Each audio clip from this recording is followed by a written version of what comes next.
Patrolling police डेरा गाजी खान ने करोड़ों रुपए मालियत का स्मगलशुदा नॉन कस्टम पैड सामान बरामद कर लिया। एसएसपी पेट्रोलिंग डेरा गाजी खान तनवीर अहमद मलिक ने प्रेस कॉन्फ्रेंस करते हुए बताया कि मुखबिर ने इत्तला दी कि कोयले के एक ट्रक में नॉन कस्टम पैड सामान अपर पंजाब ले जाया जा रहा है, जिस पर पेट्रोलिंग पुलिस तोमी मोड़ जिला डेरा गाजी खान ने नाकाबंदी की।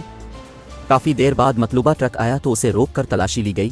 थोड़ा कोयला हटाने के बाद नीचे बोरियां पाई गईं, जिस पर सारे ट्रक को अनलोड कराया गया तो ट्रक में से 360 बोरियां छालिया, 148 बोरियां चाइना नमक, 130 बोरियां खुश्क दूध, 59 बोरियां बादाम, 31 बोरियां काजू और 7 बोरियां शापर बरामद हुए।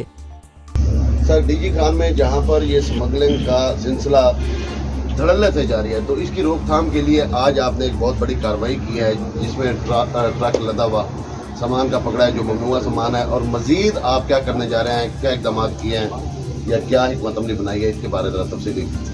जी बिस्मिल्लाहिर्रहमानिर्रहीम। सबसे पहले तो मैं आप सब दोस्तों का मशकूर हूँ कि आप हमारी इस कार्रवाई को, PHP की इस एफर्ट को सराहने के लिए, इसकी कवरेज के लिए, फिर इसकी